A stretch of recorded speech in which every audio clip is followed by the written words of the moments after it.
Hi guys, how are you doing? This is SB from techcentury, and today, after month and month of rumors, it seems like the specs for the upcoming Samsung Galaxy S5 have finally been confirmed. So let's take a look at it after the intro.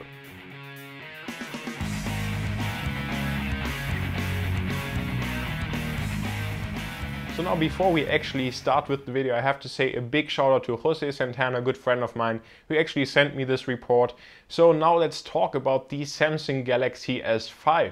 And there have been a lot of rumors in the past couple of months, and as I mentioned, now actually a photo of the back of the box of the Samsung Galaxy S5 surfaced, and we see basically all the specs on there. So let's actually first get started with the processor. Now the last rumors were that we actually get an octa-core processor as standard in the Samsung Galaxy S5 as opposed to the quad-core processor in the Galaxy S4. Now this doesn't seem to be true, so now the box actually says we'll get a 2.5 GHz quad-core processor, so it seems like Samsung will again buy the processor from Qualcomm. Not quite sure whether this is a Snapdragon 800 processor as we've seen it on the Galaxy Note, just with higher clock rate this time, or whether this is already one of the new chips, the Snapdragon 803 or 805, but it kind of seems like it's only the Snapdragon 800. But of course this quad-core processor is already fast enough. But it's definitely kind of weird to see again that Samsung doesn't use their own Exynos processors, but again opts in for actually buying them from Qualcomm, which doesn't really make too much sense. Maybe again we'll see another version of the Samsung Galaxy S5 with an octa-core Exynos processor. Maybe they are still not ready to be compatible with 4G LTE. That's definitely a possibility. Now, one of the major highlights of the Samsung Galaxy S5 will definitely be the display.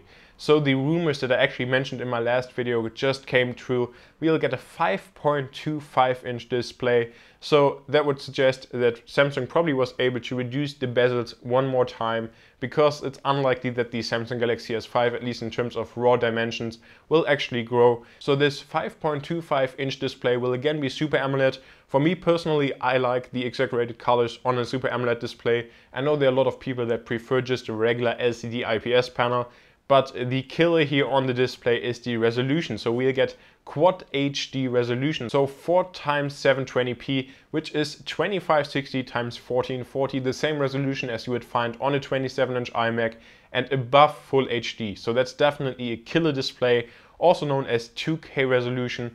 And it definitely makes sense because Samsung actually said themselves that they want to push 4K displays to smartphones in 2015. So just a logical step that we see an upgrade from Full HD to 2K now this year, and then likely the Samsung Galaxy S6 next year will actually have a 4K display, which is absolutely insane. So many pixels. I think somebody mentioned that it's like 550 ppi. Maybe I'm a little bit wrong on that, but it's just absolutely insane. And I know also in my last video a lot of people said, why would we need such a high resolution on a display? Full HD is more than enough. But then just remember, like 1 or 2 years ago, everybody said 720p is more than enough. And then the 1080p phones came out with amazing screens. So I have no doubt in my mind that the 2K display will be absolutely stunning and definitely also worth the upgrade. So in terms of camera, we all kind of expected to get a 16 megapixel camera, but now it actually seems like the Galaxy S5 will feature a 20 megapixel camera on the back with autofocus, of course. Unfortunately, no indication of image stabilization, and on the front we get 2 megapixel. So 20 megapixel definitely sounds good on paper, but we'll just have to wait and see whether Samsung was able to actually fix performance in, for example, low light situations where the Samsung Galaxy S4 wasn't the best smartphone. I just hope that not only the pixel count was increased, but actually also the low light performance.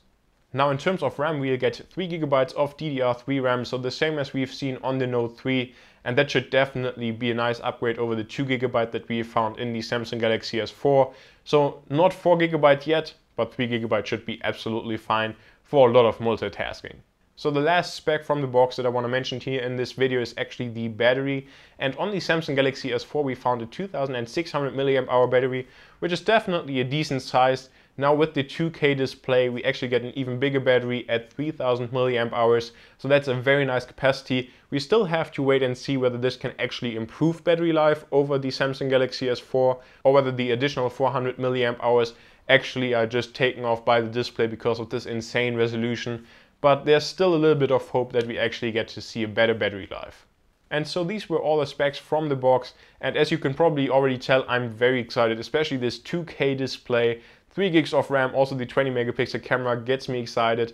Now, what's definitely missing on the box is like some of the revolutionary features that we kind of expected, like either a fingerprint reader or even an iris scanner. And of course, also just the box doesn't really give us any indication in terms of build materials. So for example, whether we finally get like an aluminum construction or what material Samsung uses on the back. But there I think it's pretty obvious that we'll see this fake leather back that we've already come to know from the Note, as well as also now from the Note tablet. So I think it's a safe bet that we get this fake leather also on the Samsung Galaxy S5, which at least for me isn't a bad thing because I really like this fake leather. I think it's a big step up over just the glossy plastic. You don't really see fingerprints on there, and also it just doesn't scratch up as easily. So again, I think it's a good decision. Let me know what you think about this fake leather. I know it's really like a polarizing topic that a lot of people just hate and they don't want to have it. Maybe it's deal breaker for you. For me, again, I personally like it, so let me know what you think. And also just like in the overall design, I really expect the Samsung Galaxy S5 to look more like the Note 3, so maybe a little bit more square. As we've already seen the development from the S3 to the S4, I think it will be continued to the S5. So again, a more squared design, also the fake leather material on the back, but I don't see that we'll see a metal construction just yet. And so this also wraps up my video. Again, a big thanks to Jose Santana for actually sending me this report. Let me know what you think about the Samsung Galaxy S5 specs. It's only like 12 days away. On February 24th, there will be the Samsung Unpacked 5 event, where we can definitely expect the Samsung Galaxy S5, maybe also alongside the second generation of the Samsung Galaxy Gear smartwatch. Already we can look forward to a completely redesign of the TouchWiz interface, which I have to say I'm really eager for because I just hate the current TouchWiz. I hope that Samsung was finally able to pull their shit together to actually make a decent Android skin if they have to put one on Android at all. So there are definitely a lot of expectations for this event that takes place around the Mobile World Congress in Barcelona. Of course, I'll keep you updated with all the news here on the TechCentury channel. Thank you very much for watching. If you enjoyed this video, please make sure to like it. And if you want to see more tech videos of mine, just make sure to hit the subscribe button below. Thank you very much. See you next time.